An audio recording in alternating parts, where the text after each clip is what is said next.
Welcome back to Success Academy Jamkhandi. This is Ramesh Pujari, dear students. This is Ramesh Pujari. Am I audible, dear students? ನನ್ನ voice ಕೇಳ್ತಾ ಇದ್ದರೆ ಎಲ್ಲರೂ S ಅಂತ type ಮಾಡೋದನ್ನ ಮರಿಬೇಡಿ. ನನ್ನ ವಾಯ್ಸ್ ಕೇಳ್ತಾ ಇದ್ದರೆ ಎಲ್ಲರೂ ಎಸ್ ಅಂತ ಟೈಪ್ ಮಾಡೋದನ್ನ ಮರಿಬೇಡಿ. ಹಯಾತಾ ಬಿ, ಅನನ್ಯ, ತನಿಷ್ಕಾ ನಮಸ್ತೆ ನಮಸ್ತೆ. ಅನನ್ಯ ದೇಶಪಾಂಡೆ ನಮಸ್ತೆ. Yes. So guys, GK class ಅನ್ನ ಸ್ಟಾರ್ಟ್ ಮಾಡ್ತಾ ಇದ್ದೀವಿ. You have to join these classes. ಇಲ್ಲಿ ನಾನು English medium as well as Kannada medium ಎಲ್ಲ ಮೀಡಿಯಂದಲ್ಲಿ ನಾನು ನಿಮಗೆ ಈ GK ಅನ್ನ ತಗೋತಾ ಇರ್ತೀನಿ. ವಾರದ 3 ದಿನ ಈ ಕ್ಲಾಸ್ ಇರುತ್ತೆ. ವಾರದ 3 ದಿನ ನಿಮ್ಮ ಬ್ರದರ್ ಸಿಸ್ಟರ್ಸ್ ಯಾರೇ ಇದ್ರೂ ಕೂಡ ಈಗ ತಾನೇ ಒಂದು GK ಅಂದ್ರೆ ಅವ್ರ GK ಅಂದ್ರೆ ಏನು ಹೇಗೆ ಎಲ್ಲ ಪ್ರಿಪೇರ್ ಆಗ್ಲಿಕ್ಕೆ ಸ್ಟಾರ್ಟ್ ಮಾಡ್ತಾ ಇದ್ರೆ ಅವ್ರಿಗೊಂದು ಇದೊಂದು ಹೆಲ್ಪ್ಫುಲ್ ಕ್ಲಾಸ್ ಇರುತ್ತೆ. ಪ್ರತಿಯೊಂದು ಸ್ಟೂಡೆಂಟ್ಸ್ಗಳಿಗೆ, ಪ್ರತಿಯೊಂದು ಫ್ರೆಂಡ್ಸ್ಗಳಿಗೆ ಎಲ್ಲರಿಗೂ ಶೇರ್ ಮಾಡಲಿಕ್ಕೆ ಪ್ರಯತ್ನ ಪಡಿ. ಅರ್ಥ ಆಯ್ತಾ? ಎಸ್, ಬನ್ನಿ. ಮೊದಲನೇ ಪ್ರಶ್ನೆ ನಿಮ್ಮ ಮುಂದೆ ಬರ್ತಾ ಇದೆ. First question I am going to discuss with you dear students. First question ಸಾಧ್ಯವಾದಷ್ಟು ಎಲ್ಲರೂ ಪ್ರಾಪರ್ ಆಗಿ ಯೂಸ್ ಮಾಡ್ಕೊಳ್ಳಿ. ನಮ್ಮ ಆ್ಯಪ್ದಲ್ಲಿ ಇದೊಂದು ಫ್ರೀ ಕ್ಲಾಸ್ ಇರುತ್ತೆ. ಯಾರ್ಯಾರು ಪೇಡ್ ತೊಗೊಂಡಿದ್ದಾರೆ ಅವ್ರಿಗೂ ಇರುತ್ತೆ, ಫ್ರೀ ಇದ್ದವ್ರಿಗೂ ಇರುತ್ತೆ. ಅರ್ಥ ಆಯ್ತಾನ ಅದರದ್ದು? ಎಸ್. ಹಾಗಾದ್ರೆ ಮೊದಲನೇ ಪ್ರಶ್ನೆ ಏನಿದೆ? ಬನ್ನಿ ಹಾಗಾದ್ರೆ ಮೊದಲನೇ ಪ್ರಶ್ನೆಯನ್ನ ನೋಡಿಕೊಳ್ಳೋಣ. ಋಗ್ವೇದ ಏನಿದೆ ಪ್ರಶ್ನೆ? ಋಗ್ವೇದವನ್ನು ಎಷ್ಟು ಪುಸ್ತಕಗಳು ಅಥವಾ ಮಂಡಲಗಳಾಗಿ ವಿಂಗಡಿಸಲಾಗಿದೆ? ಋಗ್ವೇದವನ್ನು ಎಷ್ಟು ಪುಸ್ತಕ ಅಥವಾ ಎಷ್ಟು ಮಂಡಲಗಳಾಗಿ ವಿಂಗಡಿಸಲಾಗಿದೆ ಅಂತ ಪ್ರಶ್ನೆಯನ್ನು ನಿಮಗೆ ಕೇಳಿದ್ದಾರೆ. ಹಾಗಾದ್ರೆ ಬನ್ನಿ, ನಾನು ನಿಮಗೆ ಈ ಪ್ರಶ್ನೆಗೆ ಪೋಲ್ ಆಪ್ಷನ್ ಅನ್ನು ಕೊಡ್ತಾ ಇದ್ದೀನಿ. ಈ ಪ್ರಶ್ನೆಗೆ ಪೋಲ್ ಆಪ್ಷನ್ ಇರುತ್ತೆ. ಪೋಲ್ 15 ಸೆಕೆಂಡ್ ಇರುತ್ತೆ. ಪೋಲ್ ಅನ್ನ ಯೂಸ್ ಮಾಡಿ ಲಾಸ್ಟಕ್ಕೆ ಯಾರು ಹೈಯೆಸ್ಟ್ ಇದ್ದಾರೆ ಅನ್ನೋದನ್ನ ನಾವು ನೋಡ್ಕೊಂಡ್ಬಿಡೋಣ. ಅರ್ಥ ಆಯ್ತಾ? ಅಲ್ಲಿ ಪೋಲ್ ಆಪ್ಷನ್ ಬಂದಿದೆ ನೋಡಿ. ಅಲ್ಲಿ ಎ ಆಪ್ಷನ್ ಇದ್ರೆ ಎ ಮೇಲೆ ಟೈಪ್ ಮಾಡಿ, ಬಿ ಇದ್ರೆ ಬಿ ಅಂತ ಟೈಪ್ ಮಾಡಿ, ಸಿ ಇದ್ರೆ ಸಿ ಅಂತ ಟೈಪ್ ಮಾಡಿ. 15 ಸೆಕೆಂಡ್ ಟೈಮ್ ಇರುತ್ತೆ. ಕೇವಲ 15 ಸೆಕೆಂಡ್ ಟೈಮ್ ಇರುತ್ತೆ. Yes, very good. ಸರಿಯಾದಂತ ಉತ್ತರ ವಿದ್ಯಾರ್ಥಿಗಳೇ ಇದಕ್ಕೆ ಯಾವುದು ಅಂತ ನೋಡಿದರೆ 10 ಅಂತ ಆಗುತ್ತೆ. ನೋಡಿ, ಋಗ್ವೇದವನ್ನ ಇದೊಂದು 10 ಮಂಡಲಗಳ ಅಥವಾ 10 ಪುಸ್ತಕಗಳನ್ನಾಗಿ ವಿಂಗಡಿಸಲಾದಂತಹ ಒಂದು ವೇದ. ಇದೊಂದು ನಾವು ಇದಕ್ಕೆ ಓಲ್ಡೆಸ್ಟ್ ವೇದಾಸ್ ಅಂತ ಕರಿತೀವಿ. ಇದಕ್ಕೆ ಓಲ್ಡೆಸ್ಟ್ ವೇದ ಅಂತ ಕರಿತೀವಿ. ಅದಷ್ಟೇ ಅಲ್ಲದೆ it is A sacred books of Hinduism. ಏನು? ಹಿಂದೂಯಿಸಮ್. ಸೊ ಹಿಂದೂಯಿಸಮ್ದ ಒಂದು ಪವಿತ್ರ ಗ್ರಂಥ ಅಥವಾ ಪವಿತ್ರ ಪುಸ್ತಕ ಅಂತ ಅನ್ಬೋದು. ಇದರಲ್ಲಿ 1028 ನೋಡಿ 1028 ಕವನಗಳನ್ನ ಹೊಂದಿದೆ ಅಥವಾ ಮಂತ್ರಗಳನ್ನ ಹೊಂದಿದೆ. ಈ 1028 ಮಂತ್ರಗಳನ್ನ 10 ಪುಸ್ತಕಗಳಾಗಿ ವಿಂಗಡಿಸಲಾದರೆ ಅದನ್ನೇ ಮಂಡಲಗಳಾಗೂ ಅಥವಾ ಪುಸ್ತಕಗಳಂತ ಕರಿತೀವಿ. ಇದು ಋಗ್ವೇದದ ಬಗ್ಗೆ ಒಂದು ಸಂಕ್ಷಿಪ್ತ ಮಾಹಿತಿ ಅಂತ ನಾವು ತಿಳ್ಕೊಂಡಿವಿ. ತಿಳಿತಾ? ಬನ್ನಿ ಹಾಗಾದ್ರೆ ಮುಂದಿನ ಪ್ರಶ್ನೆಯನ್ನ ನೋಡಿಕೊಳ್ಳೋಣ. ಐ ಹೋಪ್ ನಿಮಗೆ ಕ್ಲಾಸ್ ಇಷ್ಟ ಆಗ್ತಾ ಇದ್ರೆ ಇದೇ ರೀತಿಯಾದಂಥ ತರಗತಿಯನ್ನ ನೀವು ಪಡಿತಾ ಹೋಗ್ತೀರಿ. ಬನ್ನಿ, ಪ್ರತಿದಿನ 8:15ಕ್ಕೆ ನೀವು ಇದನ್ನ ಜಾಯ್ನ್ ಆಗುತ್ತಾ ಬನ್ನಿ. ಎಸ್, ಮುಂದಿನ ಪ್ರಶ್ನೆ ಏನಿದೆ ನೋಡ್ಕೊಳ್ಳಿ. ಕೆಳಗಿನ ಯಾವ ಹರಪ್ಪನ ಯುಗದ ತಾಣಗಳಿಂದ ಉಳುಮೆ ಮಾಡಿದ ಹೊಲಗಳ ಪುರಾವೆಗಳು ಕಂಡು ಬಂದಿವೆ? ಅಂದ್ರೆ ಇದರ ಅರ್ಥ ಮೊಹೆಂಜೊದಾರೋ, ಚನ್ನುದಾರೋ, ಕಾಲಿಬಂಗನ್, ಹರಪ್ಪ ಈ 4 ಪ್ರದೇಶಗಳನ್ನು ನಾವು ಹರಪ್ಪನ್ ಸೈಟ್ಸ್ ಅಂತ ಕರಿತೀವಿ. ಏನಂತ ಕರಿತೀವಿ? ಹರಪ್ಪನ್ ಸೈಟ್ಸ್. ಅಥವಾ ಇವುಗಳನ್ನ ಪುರಾವೆಗಳು ಎಂದು ಕರೆಯುತ್ತೇವೆ. ಸಾಕ್ಷ್ಯಾಧಾರಗಳು ಅಂತ ಕರಿತೀವಿ ಅಥವಾ ಸಾಕ್ಷಿದಾರಗಳನ್ನು ಹೊಂದಿರುವಂತ ತಾಣಗಳು ಅಂತ ಕರಿತೀವಿ, ಸೈಟ್ಸ್ ಅಂತ ಕರಿತೀವಿ. ಹಂಗಾರ ಹರಪ್ಪ ಯುಗದ ಅಥವಾ ಹರಪ್ಪನ್ ಸಿವಿಲೈಸೇಷನ್ ಅಲ್ಲಿ ಬರುವಂತ ಮೊಹೆಂಜೊದಾರೋ, ಚನ್ನುದಾರೋ, ಕಾಲಿಬಂಗನ್ ಮತ್ತು ಹರಪ್ಪ ಈ ನಗರಗಳಲ್ಲಿ, ಈ ನಿವೇಶನಗಳಲ್ಲಿ ಉಳಿಮೆ ಮಾಡಿದ, ಉಳಿಮೆ ಅಂತಂತಂದ್ರೆ ಏನು? ತುಂಬಾ ಜನರಿಗೆ ಉಳಿಮೆ ಅಂತಂತಂದ್ರೆ ಗೊತ್ತಾಗೋದಿಲ್ಲ. ಉಳಿಮೆ ಅಂತಂದ್ರೆ ಇಂಗ್ಲಿಷ್ನಾಗ ಪ್ಲೋ ಅಂತ ಕರೀತಾರೆ. ಏನಂತ ಕರೀತಾರ? ಪ್ಲೋ ಅಂದ್ರೆ ಬಿತ್ತುವಿಕೆ, ಹೊಲದಲ್ಲಿ ಬಿತ್ತುವಿಕೆ ಮಾಡ್ತಾರಲ್ಲ, ದಟ್ ಇಸ್ ಕಾಲ್ಡ್ ಪ್ಲೋಯಿಂಗ್ ಅಂತ ಕರೀತಾರ, ಉಳುಮೆ ಅಂತ ಕರೀತಾರ. ಹಾಗಾದ್ರೆ ಈ 4 ಪ್ರದೇಶದಲ್ಲಿ ಉಳುಮೆ ಮಾಡಿರುವಂತ ಪ್ರದೇಶ ಯಾವುದು ಅಂತ ಕೇಳ್ತಾ ಇದ್ದಾರೆ. ಹಂಗಾರೆ ಬನ್ನಿ, ಈ ಪ್ರಶ್ನೆಗೆ ನಿಮಗೆ ನಾನು ಒಂದು ಪೋಲನ್ನು ಕೊಡ್ತಾ ಇದ್ದೀನಿ. S, very good Ananya. ಹಯತಾಬಿ. Yes, very good guys, very good.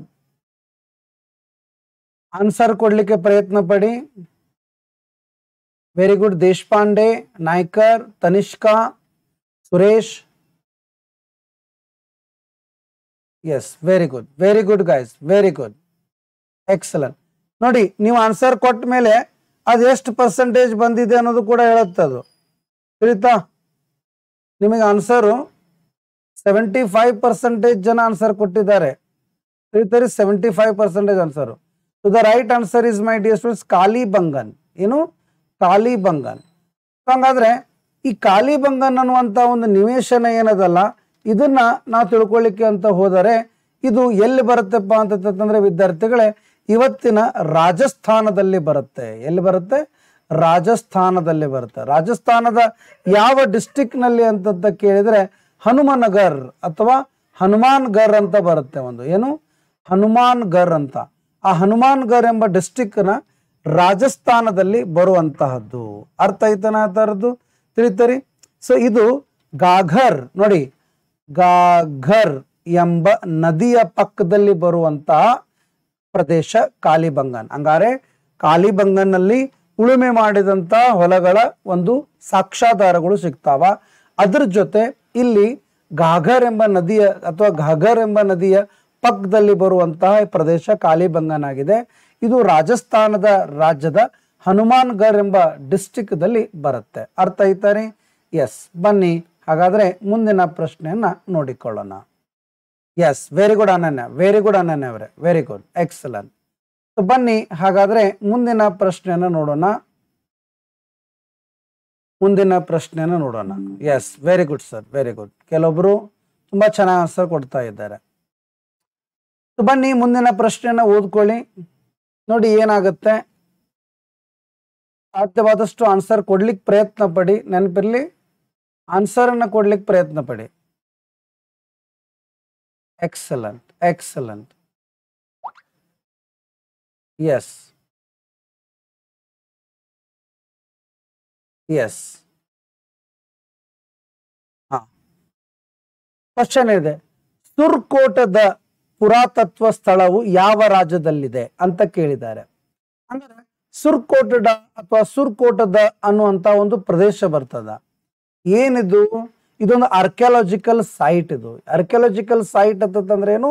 ಪುರಾತತ್ವದ ಅಂದ್ರೆ ಒಂದು ಹಳೇ ಪಟ್ಟಣ ಸ್ಥಳ. ಈಗ ಹೆಂಗೆ ನಾವು ಇದೇ ಪ್ರಶ್ನೆದಲ್ಲಿ ನೋಡಿದ್ದೀವಿ, ಮೊಹೆಂಜೊದಾರೋ, ಚನ್ನುದಾರೋ, ಕಾಲಿಬಂಗನ್, ಹರಪ್ಪ ಅಂತ. ಅದೇ ರೀತಿಯಲ್ಲಿ ಸುರ್ಕೋಟಡ ಅಂತ ಬರುತ್ತೆ. ಇದು ಯಾವ ರಾಜ್ಯದಲ್ಲಿ ಬರುತ್ತೆ ಅಂತ ಕ್ವಶನ್ ಕೇಳಿದ್ದಾರೆ. ರಾಜಸ್ಥಾನ್, ಕರ್ನಾಟಕ, ಹರಿಯಾಣ, ಗುಜರಾತ್. ಬನ್ನಿ ಈ ಪ್ರಶ್ನೆಗೆ ಸರಿಯಾದಂತ ಉತ್ತರವನ್ನ ಕೊಡ್ಲಿಕ್ಕೆ ನಿಮಗೆ ಪೋಲ್ ಆಪ್ಷನ್ ಅನ್ನ ನಾನು ಕೊಡ್ತಾ ಇದ್ದೇನೆ. Yes, very good.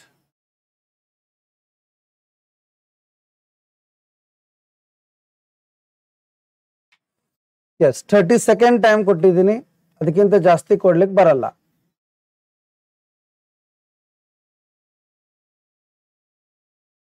Yes, very good. ತುಂಬಾ ಸಿಂಪಲ್ ಪ್ರಶ್ನೆ ಇದೆ. Very good. Tanishka, Shivaleela, Ananya, Suresh, Gauri, Doddamani. Very good, very good, excellent. Gauri, Doddamani. Gauri ಅಂತ ಇನ್ನೊಬ್ರು ಯಾರು? ಗೌರಿ ಕೆಂಪಿ ಅಂತ ಒಬ್ರು ಯಾರು ಇದ್ದಾರೆ? ಯಾರಪ್ಪ ಅವ್ರ ಹೆಸರು ಇಟ್ಟಿದ್ದವರು? ಓ ಮೈ ಗಾಡ್, ಎಕ್ಸಲೆಂಟ್. ಬನ್ನಿ ಈ ಪ್ರಶ್ನೆಗೆ ಸರಿಯಾದ ಉತ್ತರ ನಿಮ್ಗೆ ಗೊತ್ತಾಯ್ತು. ಏನಪ್ಪಾ ಅಂತಂದ್ರೆ ಗುಜರಾತ್ ಅಂತ ಹೇಳಿ.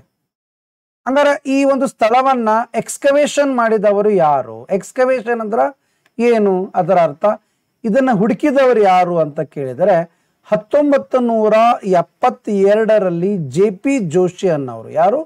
ಜೆ.ಪಿ. ಜೋಶಿ ಅನ್ನೋರು ಇದನ್ನ ಹುಡುಕಿದ್ದಾರೆ. ಅರ್ಥ ಆಯ್ತಾ ರೀ? ಇದನ್ನ ಎಲ್ಲಿಂದ ಹುಡುಕಿದಾರೆಪ್ಪ ಅಂತಂದ್ರೆ ಯಾವುದು? ಸುರ್ಕೋಟಡವನ್ನ ಗುಜರಾತದಲ್ಲಿ ಹುಡುಕಿದ್ದಾರೆ. ಅರ್ಥ ಆಯ್ತಾ? ಎಲ್ಲಿ? ಗುಜರಾತದಲ್ಲಿ ಸಿಗುತ್ತೆ ಅದು. ಹಂಗಾರೆ ಗುಜರಾತದ ಯಾವ ತಾಲೂಕದಲ್ಲಿ? ರಾಪರ್ ಅಂತ ಒಂದು ತಾಲೂಕು ಬರ್ತದ. ಯಾವ್ದದು? ರಾಪರ್ ಅಂತ ಒಂದು ತಾಲೂಕು ಬರ್ತದ. ಅದು ರಾಪರ್ ಅನ್ನುವಂಥ ತಾಲೂಕು ಎಲ್ಲಿದೆ? ಅದು ಕಚ್ ಅನ್ನುವಂಥ ಡಿಸ್ಟ್ರಿಕ್ಟ್ ನಲ್ಲಿದ. ಎಲ್ಲದ ರೀ? ಕಚ್ ಅನ್ನುವಂಥ ಡಿಸ್ಟ್ರಿಕ್ಟ್ ಅದ. ಹಂಗಾರ ಗುಜರಾತ್ನ ರಾಪರ್ ಎಂಬ ತಾಲೂಕು ಅಥವಾ ಕಚ್ ಎಂಬ ಡಿಸ್ಟ್ರಿಕ್ಟ್ನ ರಾಪರ್ ಎಂಬ ತಾಲೂಕಿನಲ್ಲಿ 1972ರಂದು JP ಜೋಶಿ ಅವರು ಏನ್ ಮಾಡ್ತಾರೆ, ಈ ಗುಜರಾತದಲ್ಲಿ ಸುರ್ಕೋಟಡ ಎಂಬ ಪುರಾತತ್ವ ನಿವೇಶನವನ್ನ ಹುಡುಕ್ತಾರೆ ಅಥವಾ ಗೊರ್ತಿಡಿತಾರೆ. ಅದನ್ನ ನಾವಿಲ್ಲಿ ನೋಡ್ಕೊಂಡಿವಿ. ಅರ್ಥ ಆಯ್ತಾ ರೀ? ತಿಳಿತಾ? So are you happy with this question my dear friends? ತಿಳಿತಾ ಇದನಾ? ಎಸ್. ಬನ್ನಿ ಹಾಗಾದ್ರೆ ಮುಂದಿನ ಪ್ರಶ್ನೆಯನ್ನ ನೋಡಿಕೊಳ್ಳೋಣ ಗಾಯ್ಸ್. ಈ ಒಂದು ಪ್ರಶ್ನೆಯ PDF ನಿಮಗೆ ಸಿಗುತ್ತೆ. ಡೋಂಟ್ ವರಿ, ಕ್ಲಾಸ್ ಮುಗಿದು ಒಂದು ಅರ್ಧ ಗಂಟೆ ಆದ್ಮೇಲೆ ನೀವು ಚೆಕ್ ಮಾಡಿ, ಈ ಕ್ಲಾಸದ ಪಕ್ಕದಲ್ಲೇನೆ ಆ ನೋಟ್ಸು ಬಂದ್ ಕುಂತಿರುತ್ತೆ. ಅರ್ಥ ಆಯ್ತಾ ರೀ? ಎಸ್. ರವಿ ಅಥವಾ ರಾವಿ? ರವಿ ಅಂತ ತಿಳ್ಕೊಳ್ಳಿ ಅಲ್ಲ ಅಥವಾ ರಾವಿ ಅಂತ ತಿಳ್ಕೊಳ್ಳಿ. ತಿಳಿತರಿ? ರವಿ ಅಥವಾ ರಾವಿ ಯಾವ್ದು ಬೇಕಾದನ್ನ ನೀವು ಪ್ರೊನೌನ್ಸಿಯೇಷನ್ ಮಾಡಿ. ಇದು ನಾವು ರಾವಿ ಅಂತ ತಿಳ್ಕೊಳ್ಳೋಣ. ರಾವಿ ನದಿಯ ಋಗ್ವೇದದ ಹೆಸರೇನು? What is the Rigvedic name of the river Ravi? Ravi ನದಿಯ ಋಗ್ವೇದದಲ್ಲಿ ಹೆಸರಿಸಿದ ಹೆಸರು ಯಾವುದು? ವಿಟಾಸ, ಆಸಿಕಿನಿ, ಶುತುದ್ರಿ, ಪರುಷ್ಟಿ. ಯಾವ್ದಾಗತ್ತೆ? ವಿತಾಸ, ಅಸಿಕಿನಿ, ಶುತುದ್ರಿ, ಪರುಷ್ಣಿ. ಎಸ್. ಈಗ ಸದ್ಯ ನಾನ್ ನಿಮಗಿಲ್ಲಿ ಏನ್ ಕೊಟ್ಟಿದ್ದೀನಲ್ಲ, ವಿಟಾಸ, ಅಸಿಕಿನಿ, ಶತುದ್ರಿ, ಪುರುಷ್ಟಿ ಅಂತ ಎಲ್ಲ ಅದಲ್ಲ, ಇವೆಲ್ಲ ಋಗ್ವೇದದ ಏನು 10 ಮಂಡಲಗಳದಾವಲ್ಲ, 128 ಮಂತ್ರಗಳಂತ ಏನದಾವಲ್ಲ, ಆ ಪದ್ಯಗಳಲ್ಲಿ ಬಂದಂತಹ ನದಿಗಳ ಹೆಸರುಗಳು. ಹಾಗಾದ್ರೆ ರಾವಿ ನದಿಗೆ ಏನಂತ ಹೆಸರಿಟ್ಟಿದ್ದಾರೆ ಅಂತ ಕೇಳಿದ್ದಾರೆ. ಹಂಗಾರೆ ಬನ್ನಿ ಇದಕ್ಕೆ ಪೋಲ್ ಅನ್ನ ಕೊಡ್ತಾ ಇದ್ವಿ. S, very good Ananya, very good, very good. So ಬನ್ನಿ ಹಾಗಾದ್ರೆ ಈ ಪ್ರಶ್ನೆಗೆ ಸರಿಯಾದ ಉತ್ತರವನ್ನ ಕೊಡ್ಲಿಕ್ಕೆ ನಿಮಗೆ ಪೋಲ್ ಕೊಡ್ತಾ ಇದೆ ನೋಡಿ. Very good Ananya, very good. Upadhya ಅಂತ ಒಬ್ಬರು ಇದ್ರು ಸ್ಟೂಡೆಂಟ್, ಅವರು ಜಾಯಿನ್ ಆಗಿದ್ದಾರೆ ಎಲ್ಲೋ ಗೊತ್ತಿಲ್ಲ. Upadhya, have you joined it? Yes, very good, very good. Yes, very good Mungi ಅವರೇ, ಎಕ್ಸಲೆಂಟ್, ಎಕ್ಸಲೆಂಟ್. ಸೊ ಬನ್ನಿ ಈ ಪ್ರಶ್ನೆಯನ್ನ ನೋಡೋಣ. Excellent, S, excellent. ಸೊ ನೋಡಿ ಈ ಪ್ರಶ್ನೆ ಏನಿದೆ, ರಾವಿ ನದಿಯನ್ನ ಋಗ್ವೇದದಲ್ಲಿ ಏನೆಂದು ಕರೆದಿದ್ದಾರೆ ಅಂತ ಕೇಳ್ತಾರೆ. ರಾವಿ ನದಿಯನ್ನ ಪುರುಷ್ಟಿ ಅಂತ ಕರೀತಾರೆ. ಏನಂತ ಕರೀತಾರೆ? ಪುರುಷ್ಟಿ ಅಂತ ಕರೀತಾರೆ. ತಿಳಿತಾರಿ? ಪ್ರತಿಯೊಂದು ನದಿಗೂ ಒಂದು ಹೆಸರಿಟ್ಟಾರ. ವಿಟಾಸ್ಟ ಅಥವಾ ವಿಟಾಸ ಅಥವಾ ವಿಟಾಸ್ಟ ಅಂತ ಯಾವ ನದಿಯನ್ನ ಕರೆದಿದ್ದಾರೆ?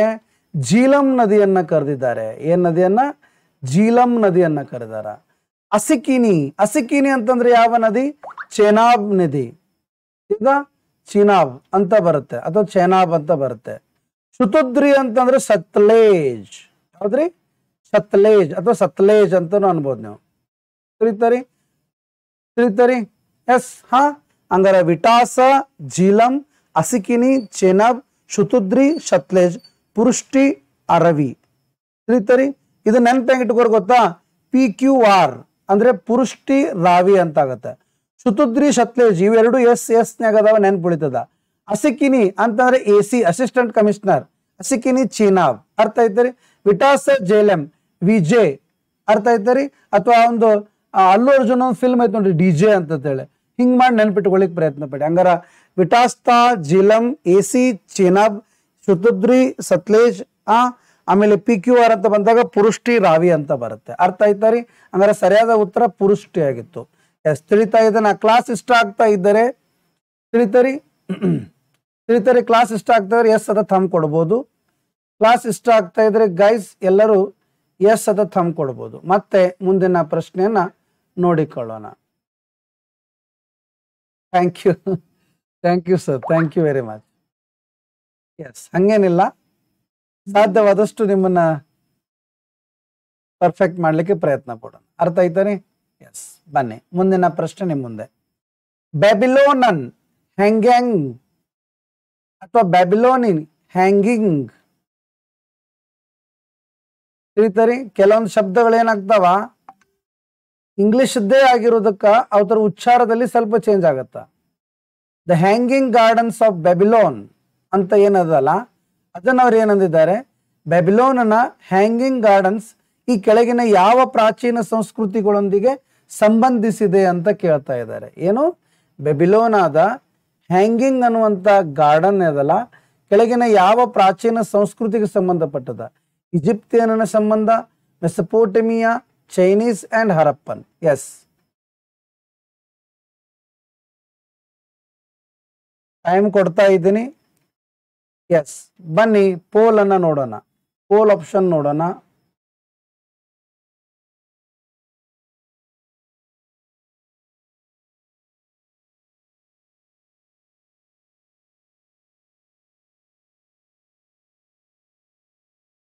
S, very good.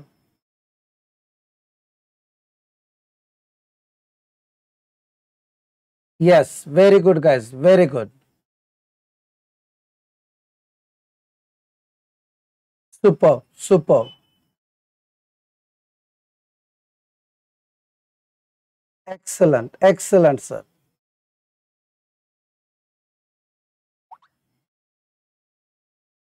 ಹಾ, ಬನ್ನಿ ಹಾಗಾದ್ರೆ ಈ ಬ್ಯಾಬಿಲೋನಿ ಅನ್ನುವಂತಹ ಹ್ಯಾಂಗಿಂಗ್ ಗಾರ್ಡನ್ನು ಕೆಳಗಿನ ಯಾವ ಸಂಸ್ಕೃತಿಗೆ ಸಂಬಂಧ ಬರುತ್ತೆ ಅಂತಂದ್ರೆ ಅದು ಮೆಸಪೋಟಮಿಯಾ ಆಗತ್ತ. ಏನಿದ್ರ ಬಗ್ಗೆ ಡೀಟೇಲ್ಸು? ಬನ್ನಿ, ಈ ಬ್ಯಾಬಿಲೋನಿಯಾ ಹ್ಯಾಂಗಿಂಗ್ ಗಾರ್ಡನ್ ಅಂತ ಏನಿದೆಲ್ಲ, ಇದನ್ನ ಯಾವ ಸಾಮ್ರಾಜ್ಯದು ಅಂತ ಕೇಳಿದಾಗ ನಾವು ಕ್ವಶನ್ಗೆ ಆನ್ಸರ್ ಕೇಳ್ಬೋದು. ಯಾವ ಸಾಮ್ರಾಜ್ಯದು ಅಂತ ಕೇಳಿದರೆ ಇದನ್ನ ನಾವು ಇದನ್ನ ನಾವು ಏನಂತ ಕರಿತೀವಿ, ನಿಯೋ ಸಾಮ್ರಾಜ್ಯಕ್ಕೆ ಸಂಬಂಧಪಟ್ಟದ್ದು, ಅಥವಾ ನಿಯೋ ಸಾಮ್ರಾಜ್ಯದ ಬ್ಯಾಬಿಲೋನಿಯನ್ ಸಾಮ್ರಾಜ್ಯಕ್ಕೆ ಸಂಬಂಧಪಡ್ತದ. ತಿಳಿತಾನೆ? ಈ ಕಟ್ಟಡವನ್ನ ಉದ್ಯಾನವನ್ನಾಗಿ ಅಲಂಕರಿಸಿದ್ದ. ಅರ್ಥ ಐತರಿ? ಅದರ ಶ್ರೇಷ್ಠ ರಾಜ ಯಾರು ಅಂತ ಕೇಳಿದರೆ ಯಾರಾದರೂ ನೀವು ಹೇಳ್ಬೋದು ನೇಬು ಚಡ್ನೆ ಜರ್ 2 ಅಂತ ಬರ್ತಾರ. ಯಾರು? ನೇಬು ಚಡ್ನೆ ಜರ್ 2 ಅಂತ ಒಬ್ಬ ಶ್ರೇಷ್ಠ ರಾಜ ಬರ್ತಾನೆ, ಆತನಿಂದ ಇದನ್ನು ಕಟ್ಟಲ್ಪಟ್ಟಿದೆ. ಇದು ಪ್ರಾಚೀನ ಕಾಲದಲ್ಲಿರುವ 7 ಅದ್ಭುತಗಳಲ್ಲಿ ಇದು ಒಂದಾಗಿದೆ, ನೆನಪಿಟ್ಟುಕೊಳ್ಳಿ. ತಿಳಿತರಿ? ಅದರೊಂದಿಗೆ ಇತಿಹಾಸದಲ್ಲಿನೇ ಅತ್ಯಂತ ವಿವಾದಾತ್ಮಕವಾದಂಥ ಕಟ್ಟಡಗಳಲ್ಲಿ ಒಂದು ಅಂತಂದ್ರೆ ಇದೊಂದು ಬ್ಯಾಬಿಲೋನನ್ ಹ್ಯಾಂಗಿಂಗ್ ಗಾರ್ಡನ್ಸ್. ನಾವು ಅರ್ಥ ಐತರಿ? ಸೊ ಹಂಗಾದ್ರೆ ಇದನ್ನ ನಿಯೋ ಬ್ಯಾಬಿಲನ್ ಎಂಬ ಸಾಮ್ರಾಜ್ಯಕ್ಕೆ ಸಂಬಂಧಪಟ್ಟದ್ದು. ನಿಯೋ ಚಡ್ನೆಜರ್ 2 ಎಂಬ ರಾಜ ಇದನ್ನ ಕಟ್ಟಿಸಿದಾನೆ, ಅಥವಾ ಇದನ್ನ ಬೆಳೆಸಿದಾನೆ, ಅಥವಾ ಇದನ್ನ ಒಂದು ಕಾರಣೀಕರ್ತ ಅಂತ ಹೇಳ್ಬೋದು. ಆ ವ್ಯಕ್ತಿಯ ಕಾರಣೀಕರ್ತ ಅಂತ ಹೇಳ್ಬೋದು. ಆತನೇ ಇದನ್ನ ಬಿಲ್ಟ್ ಮಾಡಿದ್ದಾನೆ, ಗ್ರೇಟೆಸ್ಟ್ ಕಿಂಗ್ ಆಗಿದ್ದ. ಸೊ 7 ಪ್ರಾಚೀನ ಕಾಲದ ಅದ್ಭುತಗಳಲ್ಲಿ ಇದು ಒಂದಾಗಿದೆ. ತಿಳಿತರಿ? ಸೊ ಇದರ ಒಂದು ಎಕ್ಸಿಸ್ಟೆನ್ಸ್ ಏನದಲ್ಲ, ಇದೊಂದು ಇದೆಯಲ್ಲ, ಇದರ ಬಗ್ಗೆ ಒಂದು ವಿವಾದಾತ್ಮಕವಾದಂಥ ವಿಚಾರಗಳು ಅದಾವ. ತಿಳಿತರಿ? ಎಸ್, ಬನ್ನಿ ಮುಂದಿನ ಪ್ರಶ್ನೆ ನೋಡೋಣ. ಮುಂದಿನ ಪ್ರಶ್ನೆ ನೋಡಿಕೊಳ್ಳೋಣ. ನೋಡಿ, ಜಿ ಕೆ ಅಂತ ಬಂದಾಗ ಸ್ವಲ್ಪ ನಾವು ಅದ್ರ ಬಗ್ಗೆ ತಿಳ್ಕೋಬೇಕಾಗತ್ತೆ. ಸುಮ್ಮನೆ ಇದು ಮ್ಯಾಥಮೆಟಿಕ್ಸ್ ಅಲ್ಲ. ತಿಳಿತಾರೆ? ಹಿಂಗೈತಿ, ಹಿಂಗಾತು ಅಂತ ಹೇಳಕ. ತಿಳಿತಾರೆ? ಎಸ್, ಬನ್ನಿ ಮುಂದಿನ ಪ್ರಶ್ನೆ ನೋಡಿಕೊಳ್ಳೋಣ.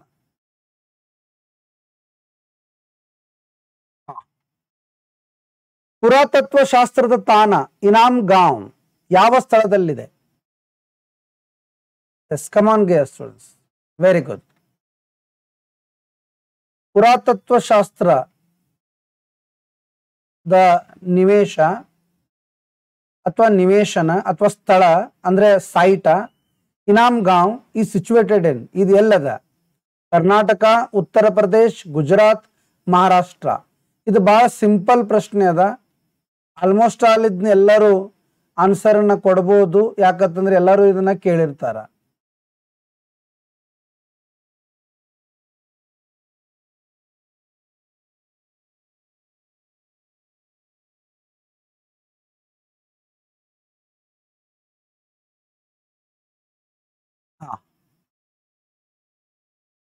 ಬನ್ನಿ ಇದನ್ನ ನೋಡಿಕೊಳ್ಳೋಣ.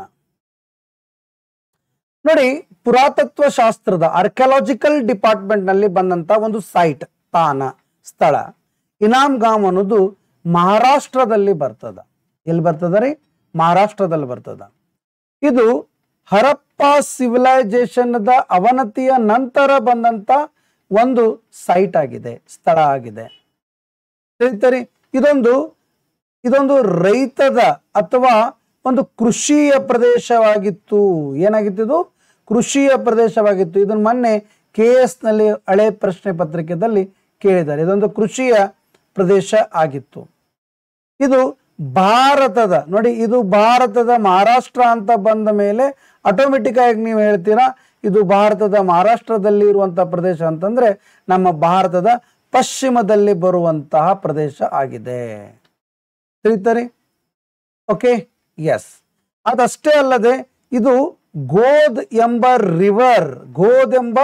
ರಿವರ್ ಬರ್ತದ. ಗೋದ್ ಅಂತ ಒಂದು ರಿವರ್ ಬರ್ತದ. ಆ ನದಿಯ ದಡದಲ್ಲಿ ಬರುತ್ತೆ. ಇದು ಯಾವುದು? ಈ ಒಂದು ತಾಣ ಇನಾಮ್ ಗಾಮ್ ಅನ್ನೋದು. ಅರ್ಥ ಆಯ್ತರಿ? ಇದೊಂದು ಧಾರ್ಮಿಕ ಪ್ರದೇಶವಾಗಿದೆ. ಇದೊಂದು ರಿಜನಲ್ ಪ್ರದೇಶವಾಗಿದೆ, ರಿಜನಲ್ ಸೆಂಟರ್ ಆಗಿದೆ. ಯಾವ್ದಕ್ಕೆ ಸಂಬಂಧಪಟ್ಟದ್ದು?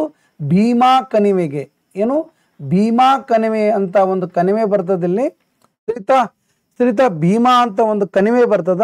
ಆ ಕಣಿವೆ ಇಲ್ಲಿ ಒಂದು ಧಾರ್ಮಿಕ ಪ್ರದೇಶವನ್ನ ಹೊಂದಿದೆ ವಿದ್ಯಾರ್ಥಿಗಳೇ. ಅರ್ಥ ಆಯ್ತರಿ? ತಿಳಿತಾ?